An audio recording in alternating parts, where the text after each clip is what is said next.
introduce my fellow panelists today as we discuss China's war on religion. We're going to be looking at China's suppression and persecution of the various religious groups in China today.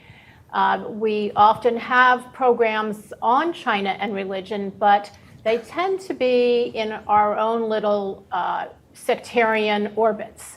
So today we're bringing people from various faith and religious spiritual streams together to talk about the big picture, about how China is really waging a war, not just on any particular religion, but against religion itself. And I'm joined by three incredible experts, starting with my own treasured colleague, Nury Turkel, who's going to be, he's at the Hudson Institute, is also a senior scholar. And Nury was actually born in a re-education camp in China. He eventually got out and got asylum in the United States and is the lawyer and is the chairman of the board of the Uyghur Human Rights Project, which he co-founded several years ago. He's also served as president of the Uyghur American Association. And then to his left is Dr. Sean Lin, who is director of communications for the Falun Dafa Association here in Washington, D.C. He is a survivor of the Tiananmen Square massacre in 1989, and he was detained in China due to his practice of Falun Gong in 2000. He was allowed to go to the United States under pressure from a US campaign on his behalf. And in the United States, he became an Army officer and a microbiologist. So we're very lucky to have him here today. He served as the laboratory director of the Walter Reed Army Institute of Research. And sitting next to me is a longtime friend, Professor Robert Destro. He recently served as the US State Department's Special Representative on Tibetan issues and was Assistant Secretary of State on democracy, human rights, and labor. And currently, he is a professor of law at Catholic University. So welcome. Thanks for having us. Thank you. Thank you. Yes, I look forward to our discussion, and it's going to be more of a roundtable discussion than speeches or even different points of view. And I want to start with Nury. Tell us about this situation of genocide with the United States government, State Department, under two administrations, has now determined to be genocide. Thank you very much. Thank you, Nina. I wanted to begin by thanking you for your leadership on international religious freedom. You serve in the government now, still advocating for religious freedom around the world. I can't miss this opportunity to thank Professor Destro for his leadership in the previous administration addressing this very issue that you're asking me to address. I hope there was no genocide. I hope that people in Uyghur homeland live with dignity and freedom without fearful of the Communist Party. But we have an ongoing genocide, sadly entered its fifth year. And I'm grateful for the leadership that Professor Destro, Assistant Secretary of State, and others in the previous administration showed that the decision in of itself is remarkable. Not only it's a moral response, but it is a significant response that given the hope that Uyghur people have Washington's backing and the American people cares about their suffering. And it is also America's treaty obligation. People often talk about the Article 2 of the Genocide Convention, whether it's a genocide or not, but we overlook the Article 1 obligation that a state party to the genocide has a treaty obligation to call it out and stop and punish. So I am grateful in my professional and personal capacity for the decision that both for the decision made by the previous administration, confirmed by the current administration, but the international community still doesn't seem to get it. the genocide should not be a slow motion a process, as it has been in the case of the Uyghurs. It is disheartening that people in academia and a think tank, in some media organization, in some governments, still trying to figure out if the CCP has intention to commit the ongoing genocide. We don't need to pay attention to activists or even the victims. We just need to pay attention to what the CCP leadership has been saying. For example, they have been using terms like the organs of dictators should show absolute no mercy. This is Xi Jinping. And also the current Communist Party secretary said, round up, everyone should be rounded up. And they're also targeting specifically the Uyghur children. There are upwards of 800,000 Uyghur children that have been taken into the concentration camps. They have they call it boarding school. And also... almost 2 million people have been taken. Yeah, and then there's different numbers, but if you just pay attention to what the Chinese has been saying, 1.3 million Uyghurs have been sent through the re-education program according to their own white paper since 2015. If you add them up, you can come up with a staggering number. But the US government believes that there are 2 to 3 million Uyghurs, most of them religious individuals, religious leaders, people who just wanted to have a traditional lifestyle that is immersed in the religious values. So it is, something horrific is happening, but the international community still has not really figured out the way to deal with it. And this genocide has an interesting aspect, and unique aspect, which is the use of technology.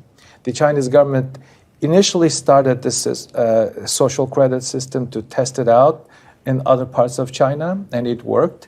And that social control, surveillance, become a very effective tool to the CCP now, and they have been able to use it. They're expanding to other religious minority communities.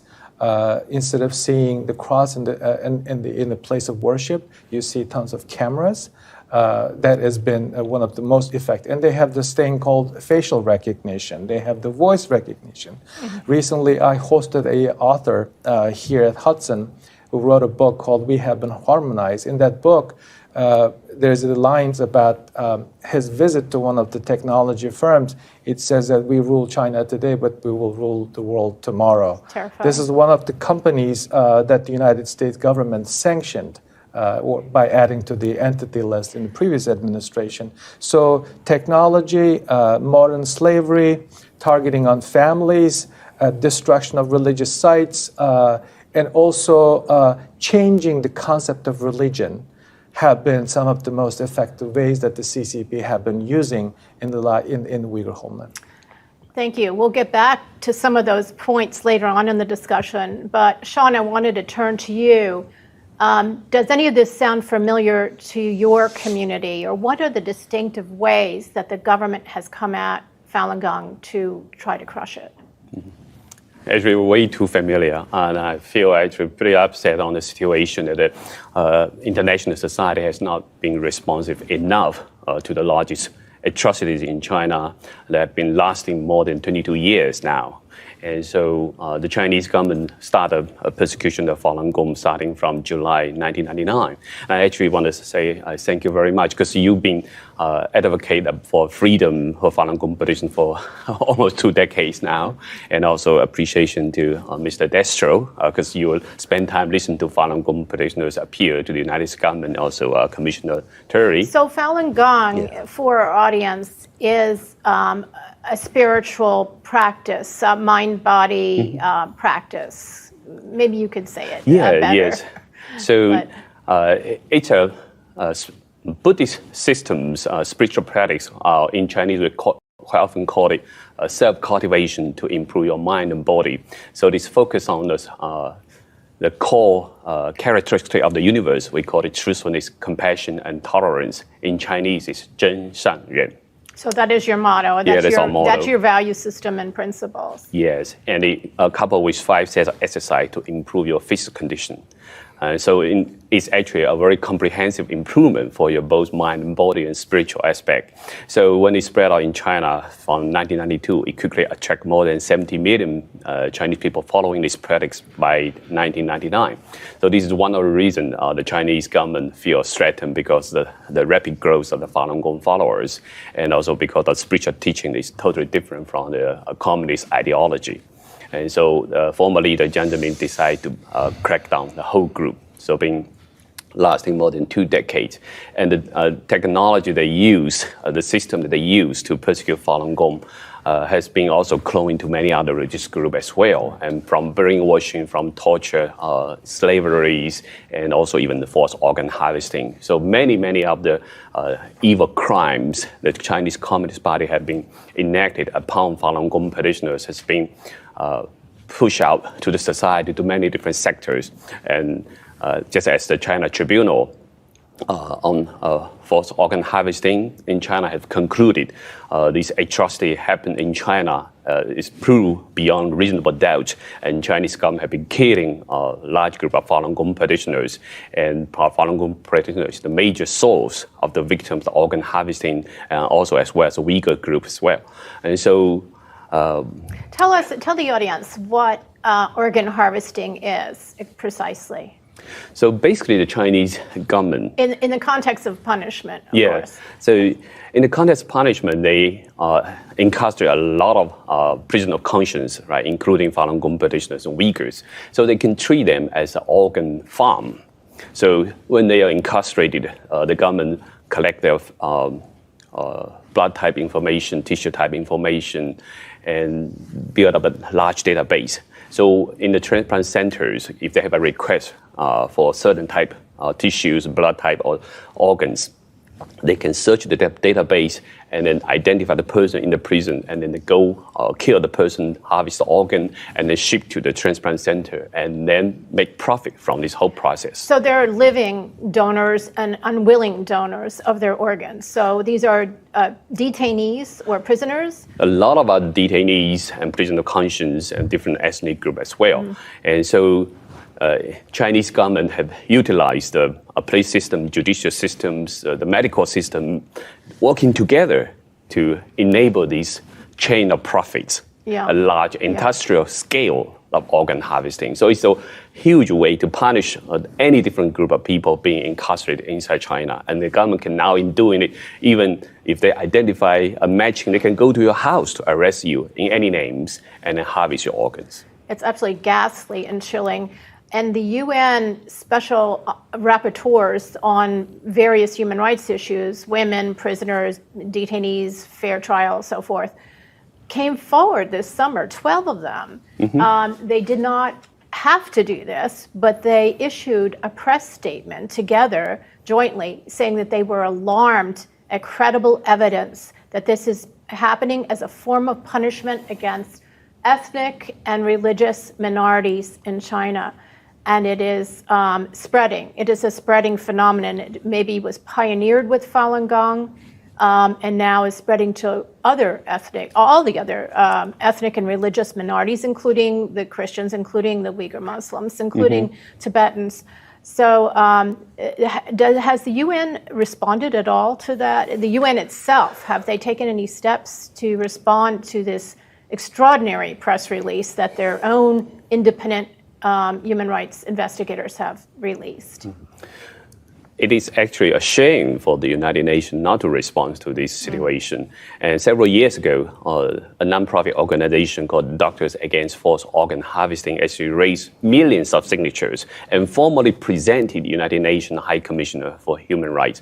Several years passed, no response. No response. And at the same time, the World Health Organization even collaborated with Chinese government to set up a task force for organ and transplant basic procurement systems, right? So these task force actually include Chinese front figures, Dr. Huan Jiefu, as a core member for the task force. This is for an ethical oversight of the transplants, or what is this task force supposed to do? Yeah, Develop ethical rules? It developed ethical rule, but also involved in the procurement of different organs as well, and set up the policies for different countries as well. So the fox is in the hen house.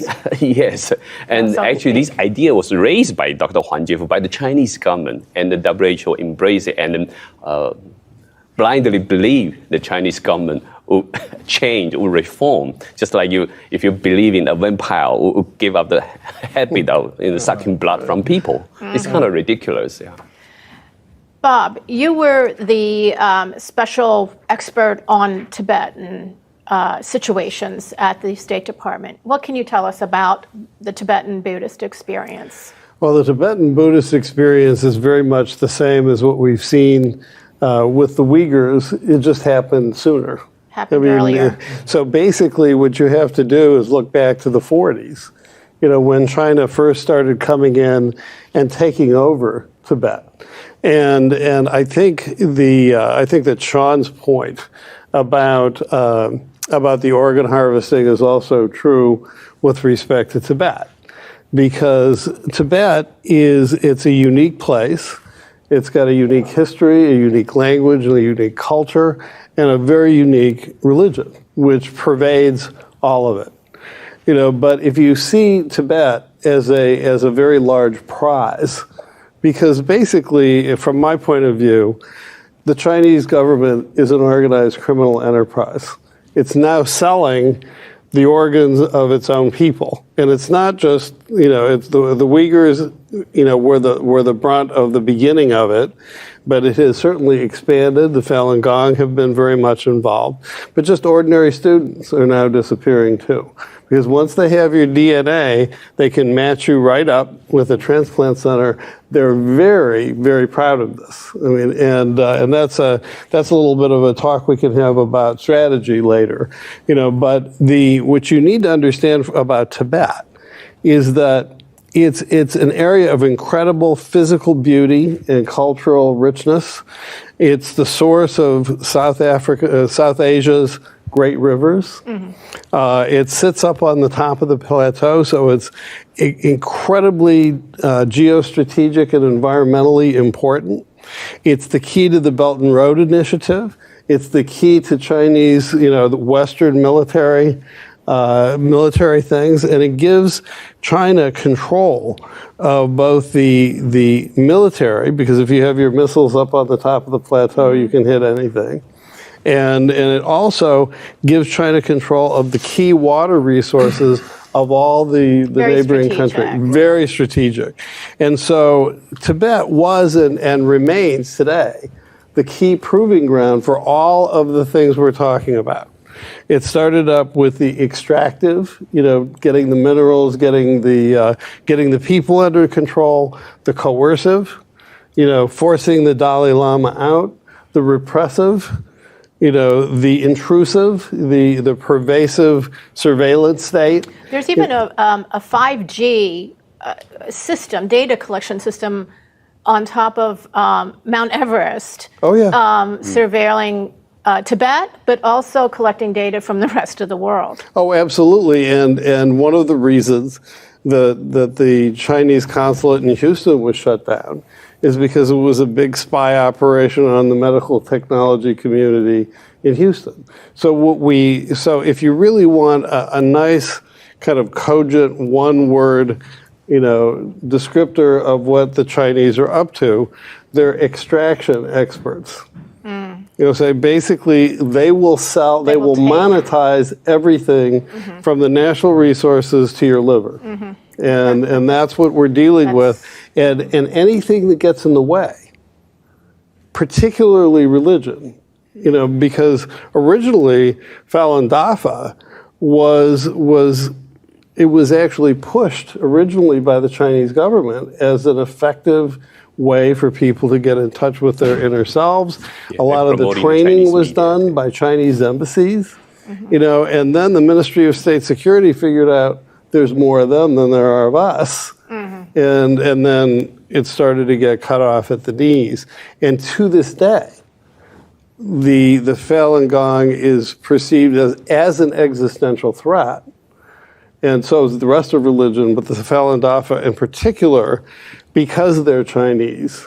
And because they're Han Chinese, yes, Mm-hmm. and so what you need to see is just recently it just came out that the Chinese government had a special forces group that literally went around the world to attack people.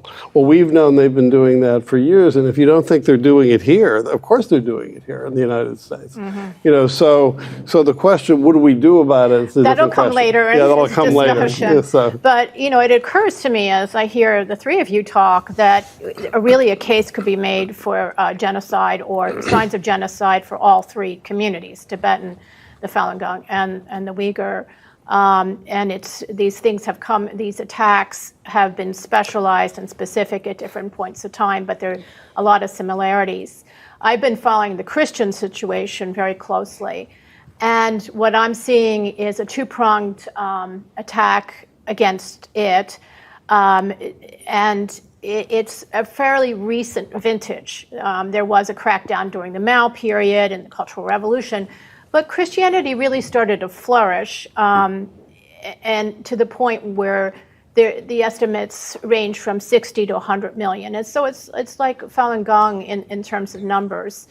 And because it's seen by the CCP as overheated, they want to, either diminish it, to eliminate the numbers, to eventually get rid of it, of course, but to really reduce the numbers, and they do that through shutting down the underground, and they have banning all children, minors under the age of 18. Actually applies to all religious groups, but it's going to hurt them all from any exposure to Christianity or religion.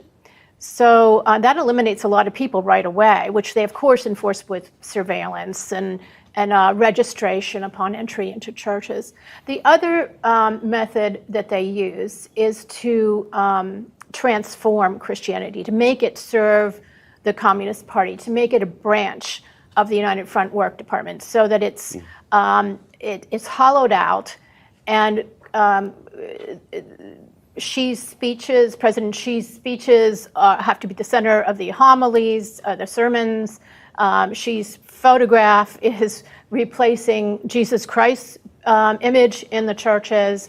At Christmas, instead of singing carols, they're singing patriotic songs. So in these patriotic churches, that's the government-controlled churches, they are now forced to really toe the line of the Chinese Communist Party. They have to adopt the values according to the regulations.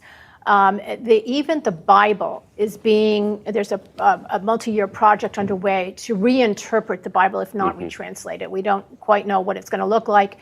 We've had some glimpses of this with a government textbook for older students, where they changed the meaning of a story in the New Testament from Jesus telling the adulterous woman to go and sin no more, to Jesus saying you have to obey the law, and then punishing her.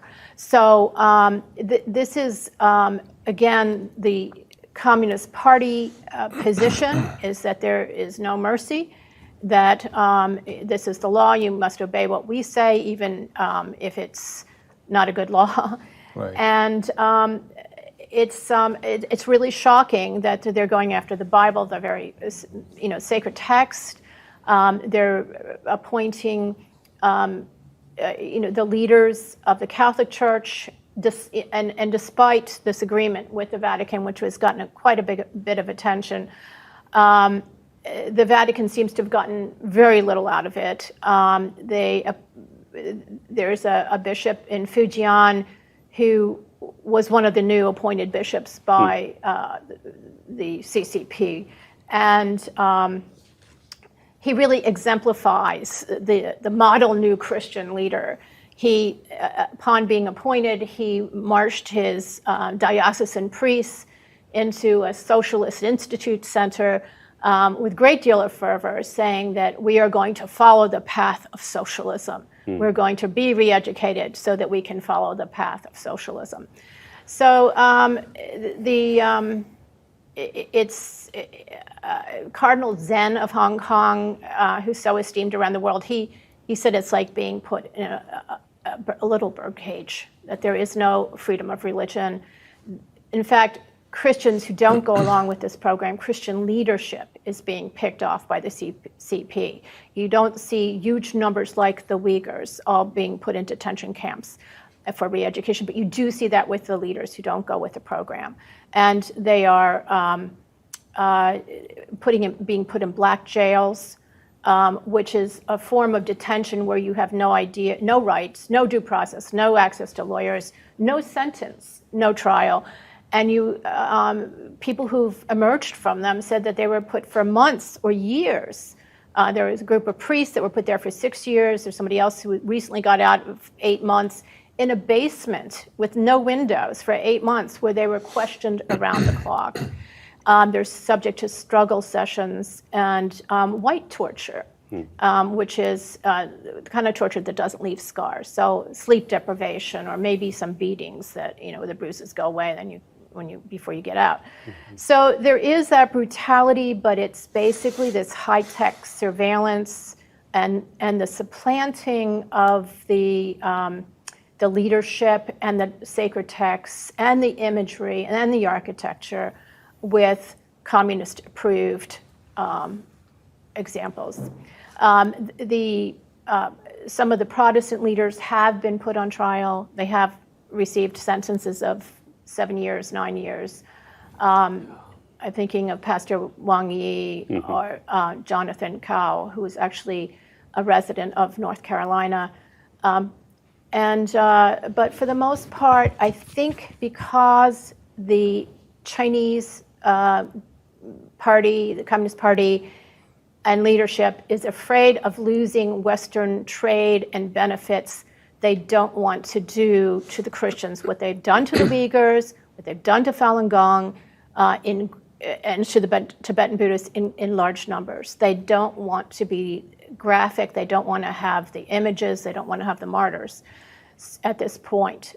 So they are suppressing and supplanting Christianity by high-tech means. I think you've missed one piece. Yeah. And that is the way they're working in the West. And so if they can't get it through the extraction methods and the repressive methods, they'll buy it. And so I would suggest very strongly that as we look at things to do down the road, we start looking at following the money.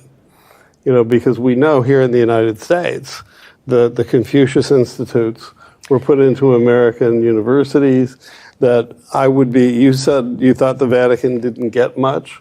I suspect they may have, but not in the tangible things we're looking for, but perhaps under the table. I don't know about that. I mean, I think that there's a great deal of surveillance. There's surveillance of the Vatican. The Vatican has technology that can be easily penetrated and has been. And, we had a cardinal who's been defrocked now, McCarrick, who was over in China 8 times staying in a Chinese government seminary. There is a lot of blackmail potential there. So I think that has to be a real consideration. But I'm glad you brought this up about manipulation. And we talked a little bit about it. But I think we need to, I think we need to say more about, Sean has brought up the WHO and how China has worked assiduously to manipulate the organ transplant oversight and rules and guidance for the world. Yeah, I think they keep pushing out new narratives for their lies. Just for organ harvesting. At the beginning, they claim in early 2000, they claim we are not using executed prisoner. When the claim was so widespread and mounting evidence, so they say, all right, we do use executed prisoner, and then later it still doesn't count. That's right.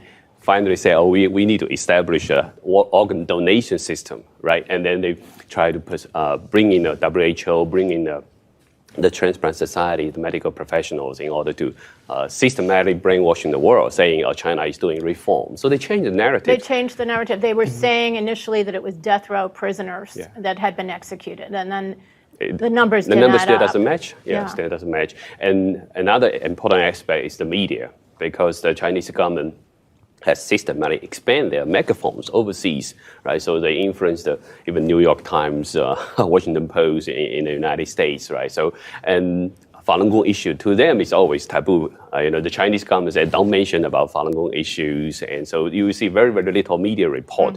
I think at the beginning, if the Uyghurs concentration camp was not exposed through satellite image, the Western media won't even expose it to. That's a very important point. Yeah. It's the... and Nury, maybe you could speak to that about how the evidence, it's a news blackout for the most part in China on these atrocities. It's very difficult to get a constant flow of information. But we were able to determine the Uyghur genocide because of satellite imagery that showed this massive complex of detention camps. Right. And then there was also population statistics. Right. Can you talk up to that? So you're right that the Chinese government had kicked out literally most of American journalists from China for the first time. That Washington Post in the last 20 years does not have any reporters in China. Their reporters reporting from the neighboring countries. So this kind of retaliation started way back. That made it difficult for journalists to go and report. But as you accurately pointed out, the satellite imagery initially identified by a Chinese law student in Vancouver, and then the open source information about the poverty alleviation program that they're using as a justification for forced labor practices, and also the white papers that they published, and then the population statistics. So in a way that they were shooting on their foot by releasing some information for the purposes of propaganda that actually validated much of the concern. And just to revisit that population growth charts that they released, they showed that in certain Uyghur areas that there was fewer children, smaller growth than the rest of China. Right. It was very disparate. So I was born and raised in the region until I finished my college education. So the family planning of forced abortion was in practice as I grew up. So it's not something new.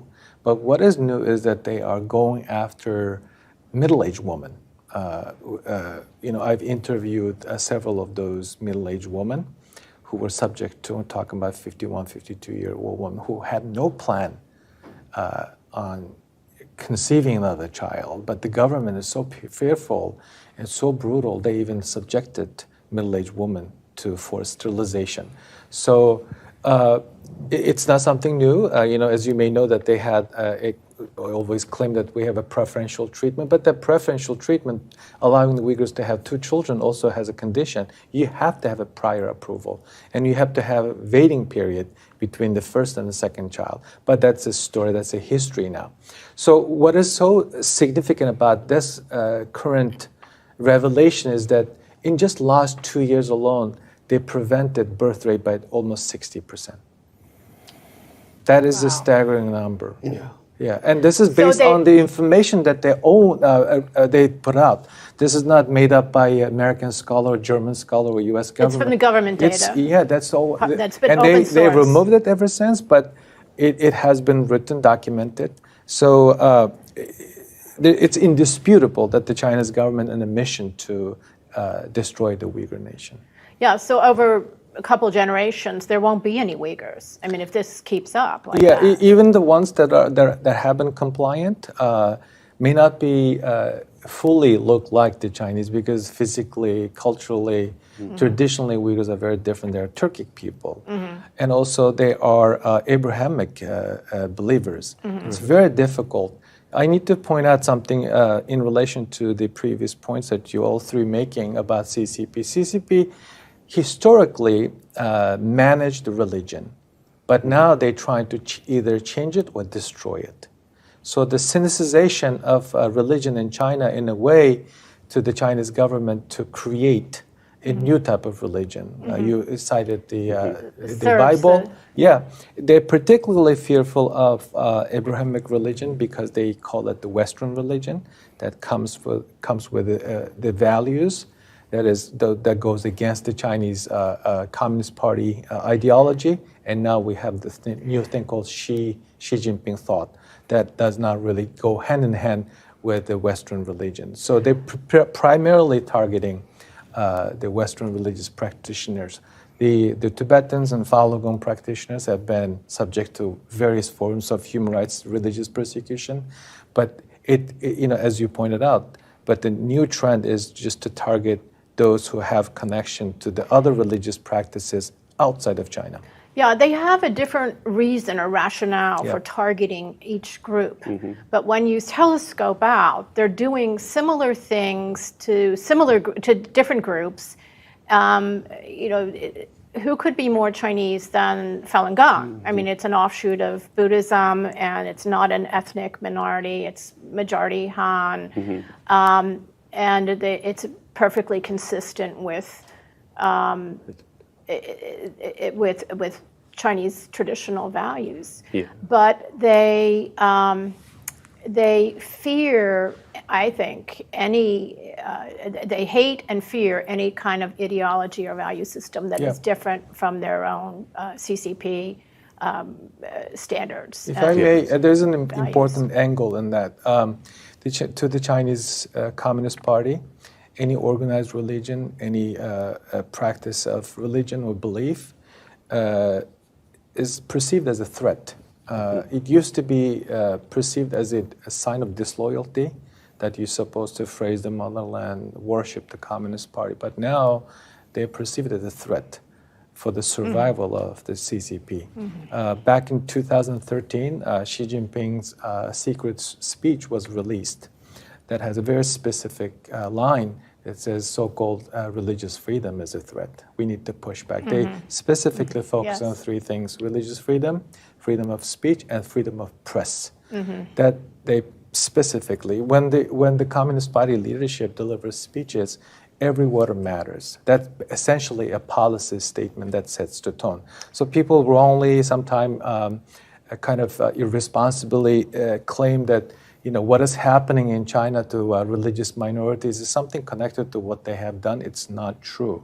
This is based on the perceived threat that the Chinese Communist leadership and I would possess in their add mind. freedom of association as well, because religion encompasses all of those things: thought and speech and exercise of your views and association.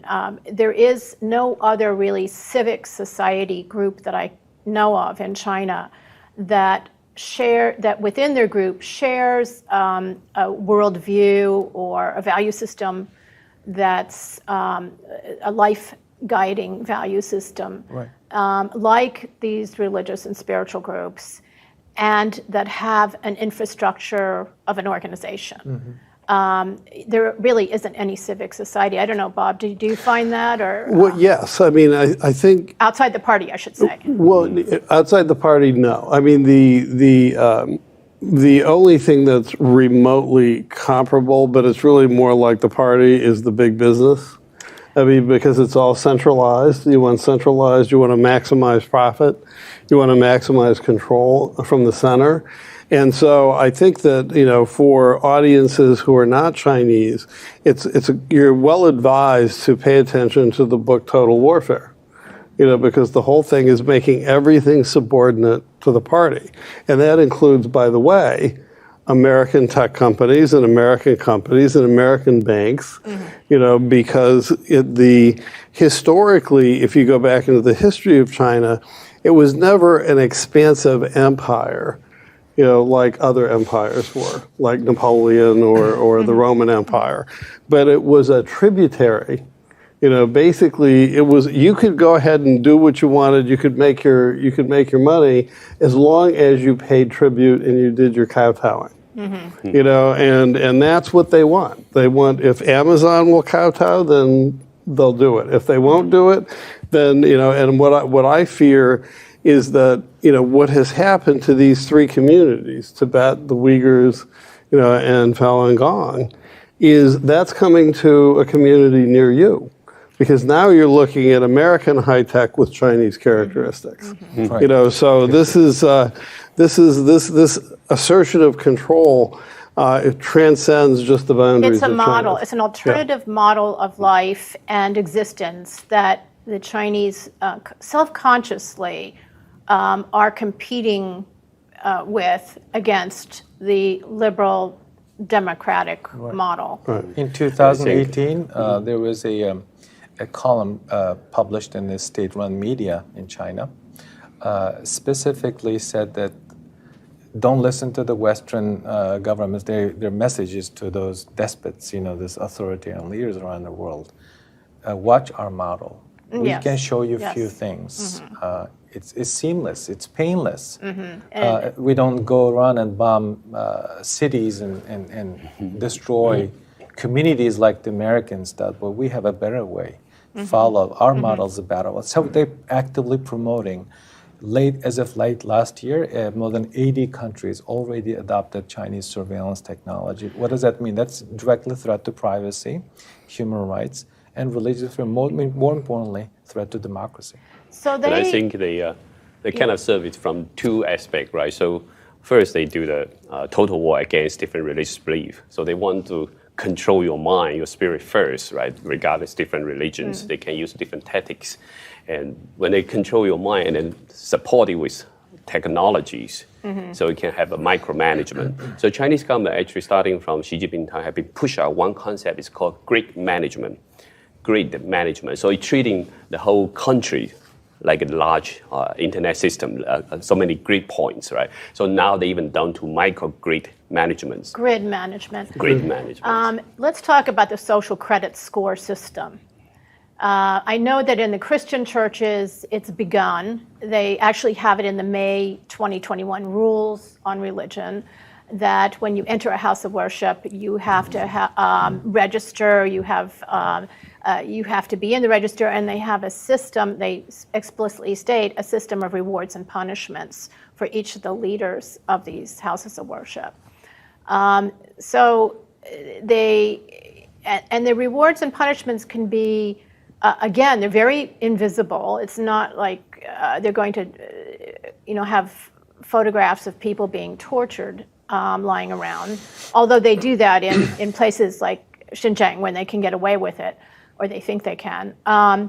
But they will cut off your heat and water and electricity in the middle of winter. And they did that to a Catholic bishop who wouldn't sign the pledge allegiance to the party. They will stop a Protestant pastor from boarding a plane out of Beijing. They prevented his daughter from attending law school in the United States, where she was planning to go.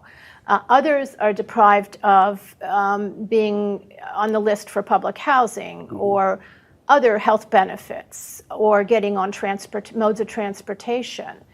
Since they have so much control and it's digitized and it's all high tech and they have facial recognition, they have gait recognition, they can identify who's doing what with quantum computing. It goes into the government database in real time, and you're shut out and you're marginalized to the point where you can't survive. You cannot get health care. Your children cannot go to school, even inside China. You may not have housing. I even saw that on dating apps, they require the social credit score, because you could ruin somebody. You could be ruined if you were associated with someone who also had a bad credit score. You could get a bad credit score for being with that person. So they had promised to bring that out on every person in China by, I think, this year. But that hasn't happened. Is there a future in the social credit score system in China? I know it's being practiced on the religious groups. and religious communities, at least with the leadership. Have you heard of it being spread more widely? Because that was their ambition, but I don't think it's happened. Well, I think it's happening.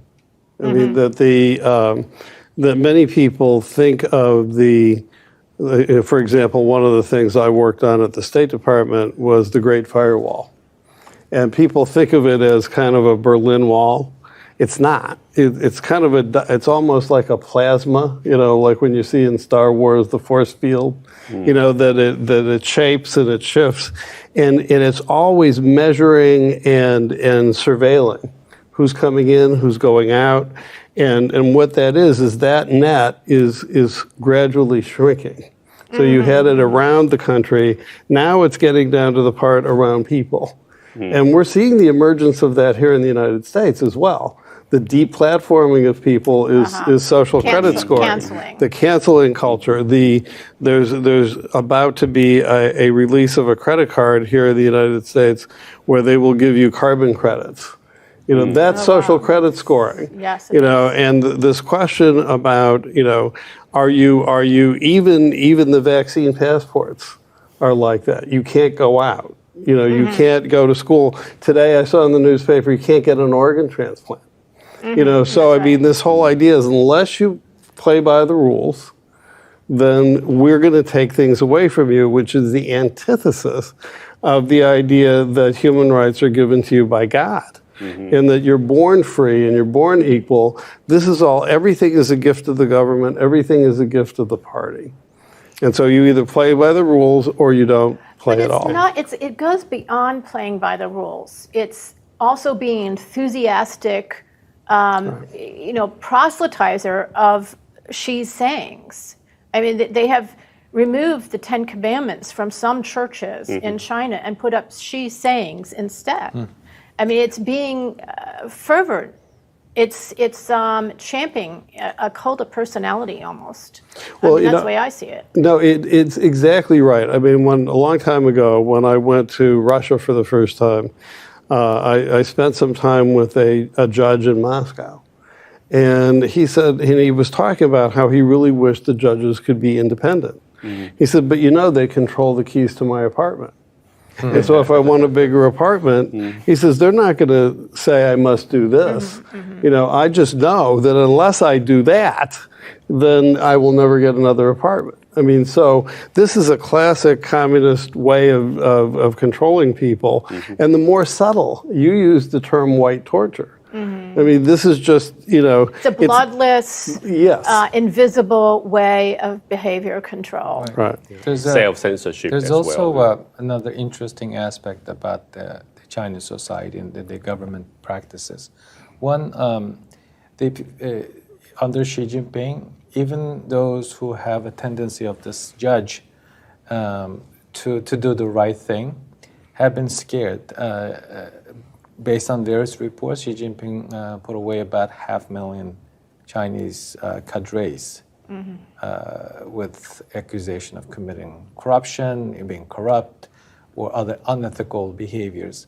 And also because of the surveillance, the general public cannot even express their grievances for the social credit system, for being punished, not for in a criminal sense as the other religious and ethnic minorities. And one other thing that is very important to note is the word 转换 in Chinese is transformation. That transformation can be seen as a human reengineering for the religious community. The transformation, this comes from way back from Václav Havel used to talk about this a lot. Transformation is brainwashing. So now that transformation is to force you to give up your religious belief, your way of life, your language, your culture, and adopt what has been promoted as Xi Jinping thoughts in the schools that you mentioned earlier. So it's about transformation, it's about forcing people to get used to it, and also making people to be submit to the state. Well, so these are the methods. This is the difference between the other surveillance technologies being used around the world. Yes, with enthusiasm. And there's that reminds me, there's an app that the government is requiring for certain categories, like Communist Party members, but also teachers now, widespread, study the great nation, it's called. And it's Xi sayings and others, I guess, principles. And the user is supposed to memorize these and then be tested on them and scored on them, and then that enables them to stay in school or get a better job or get a promotion in the party or whatnot. And it's spreading. Even some corporations are applying it. But that's not even the worst part. It has a back door with super user access into the data of the user. I interviewed camp survivors. One of the common things that I've heard from them is that who is your savior? The motherland, the Communist Party. Who is your God? Xi Jinping. So when you force people who have been practicing a religion, believing in God for so long, to switch to a human being, that in of itself is a tremendous torture.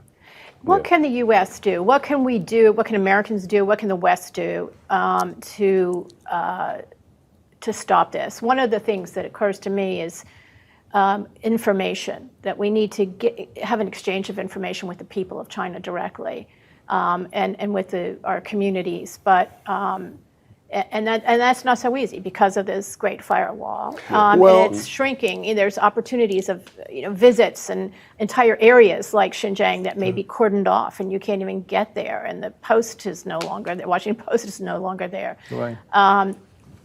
What can we do to keep information open? During the Cold War, we were able to get information through samizdat literature that was handwritten and smuggled out across borders and translated and disseminated. Are we going to be able to do that? Yeah. I think it's good. You want to go ahead? Go ahead. No, I think that this is one of the areas where the infiltration, and I would say with respect to the Falun Gong in particular, the Falun Gong runs one of the best information networks anywhere. I mean, they are able to get things in and out that virtually nobody else can get in and out. With the technology. Yes, and it's relatively primitive by comparison to some of the stuff we've been doing with the firewall, but it's extremely effective. But when you try, as I did, to talk about empowering the Uyghurs and the Falun Gong, you would see the impact of the subversion of China's influence operations here in the United States. You would hear American human rights advocates talking about how the Falun Gong was a cult. And to say, wait a minute, where'd that come from? And so they will impose. So what you have is much like I saw on a day-to-day basis in the State Department, this fear that if you call it genocide, or if you call it subversion, or you you actually put the clamps on the Houston consulate. I said, well, you don't want to antagonize the Chinese. You don't want to cut off the money to the WHO, even though it's owned and operated by the Chinese, because it's and so what I would suggest is that we need to pay close attention to strategy. A genocide declaration is great as a symbolic thing, but denying Chinese organ harvesting doctors access to Europe and the United States and getting, weeding out those kind of sanctions and and visa denials, the Magnitsky. But also cutting off their publications. I mean, if you're murdering people for livers and then writing in the Lancet or whatever it is, I'm not suggesting the Lancet did it, but they're writing in all these journals saying, look, we're really great. The Falun Gong has done some phenomenal reporting on the green zones in the hospitals, of the morgues with people who've been cut open. I mean, I'm deeply involved in that discussion now, and we have to get that out. But we have our own troubles. It's so unethical that it's beyond the pale, and we should definitely have a campaign to do that, like you said. There's also an asset, and Nury and I were in a meeting talking about this yesterday, I think, about students, Chinese students, coming to the United States, thousands of them, and do they know what's going on inside their country? Shouldn't we be telling them? And how do we reach them? And that also brings to mind these insidious Confucius institutes that are on campuses to spy, I think, that's what I've understood, to spy on students and intimidate them and to propagandize for the CCP. And I think the Trump administration tried to require reporting by the administration, by the campus, the university administrations, to whether they had this Confucius Institute on campus or not, and that has been withdrawn early this year by the Biden administration. They also have them in high schools. So Yeah, even in high school. Even in high schools. Where, in California or? All over. You'd be surprised nationwide. at how many. They're literally all over. And remember that the Chinese students pay cash. And so these institutions become very dependent on the cash flow. And so that's why, if you were going to start doing some sleuth work, you're going to really need to follow the money. Wherever Cardinal McCarrick was involved, there was always money involved, yes. as well as other things. Well, And also, sorry. How do we get to the students, the Chinese students who are coming to this country, coming to the West for education? How can we reach them and say, you're the future, you're going to be impacted, do you understand what your government is doing to your countrymen or will be doing to you? I think more than just the Chinese students, a lot of Chinese immigrants as well. How do you reach them? Because we can see the Chinese government have a very effective way to reach them. For example, they can buy a stream box from the Chinese supermarket or on the Amazon. And once you buy that stream TV box, it can stream dozens of channels, 24 hours, broadcast from China directly. So the Chinese student and Chinese immigrants, even though living in the United States, they've been brainwashed by the Chinese government all the time. That's the news they're consuming, Yeah, is from so- the Chinese channels. Yeah. So we need to cut off these. And we also need to look at, you don't get to come here unless you have a social credit score. So human rights advocates in this country need to understand the dynamics of social credit scoring and what it actually means. Because I would love to know, with the Chinese students who come, and even with the immigrants who came with the blessing, the business people, what do their social credit scores look like? And how are they selecting people out? Yeah, this will be So what- an important task for the Department of Homeland Security as well. I think it's so many Chinese Communist Party members coming out in order to transfer their wealth as well. So it would be good to have additional layers of vetting to see what kind of a social credit system that they allow for the student or business people to coming out. Should we be inviting business people to come out and start their business here in the United States? I think in the West? overall, just need to, just like some of the immigration officers have been doing, checking on Chinese students' social media platforms, see what kind of language they use. Are they supporting the Xi thoughts or Mao's ideology, right? You need to check on this system. But overall, I think the Chinese government being very effectively brainwashing overseas Chinese, and the Chinese CCTV, Chinese version have been broadcasting all the cable networks, satellite TV, stream TV box, all the platforms, or any independent media are not allowed on this platform unless you have a big money to do it, right? So the Chinese government being infiltrated in the Chinese media, in the United States media landscape very dominantly. So if we do not change this situation, the Chinese American just being incubated as an espionage all the time. So what should we do? Should we have Fox News or some other news broadcasts translated into Chinese? That's one way, and at the same time, you can also include in like Newton Dynasty televisions or Epoch TVs in these satellite or cable TV networks. So at least the Chinese people see alternative voice, right? And also you need to ban those streaming TV box, because those not just entertainment channel, they are like intelligent box. They are collecting the customer informations from the United States. And they're sold in where? On Amazon? On Amazons and and also there are many Chinese companies selling it and promoting in the Chinese supermarket too. Right, and we also have to get to the people in other countries. that are signing on to the Chinese initiatives.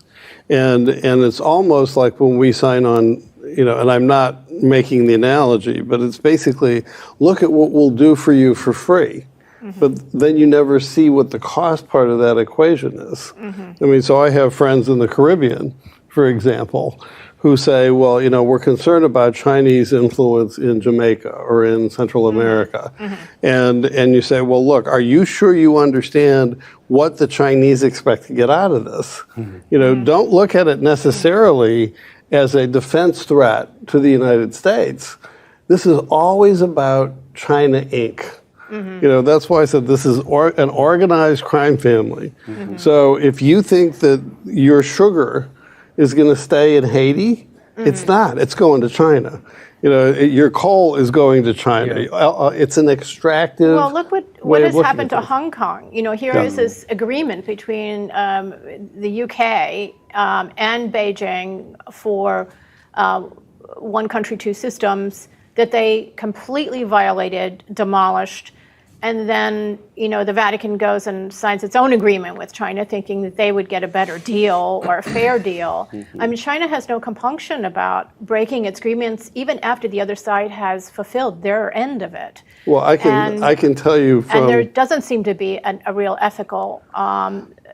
No, there isn't. In fact, American law firms, I mean, I can say this as a law professor, I've done some research into this, that American law firms rarely spend the money to get the Chinese version of the contract that they signed translated into English for their own clients. So they have even the English language contract will say that in a case of dispute, the Chinese language governs. And they've never translated it's a rigged system the Chinese dealing with the CCP. Right. Nury, I'll give you the last word. We're out of time, but thank please. you very much again for bringing us together to discuss these important issues. I would add two other aspects of American life that is also critically important.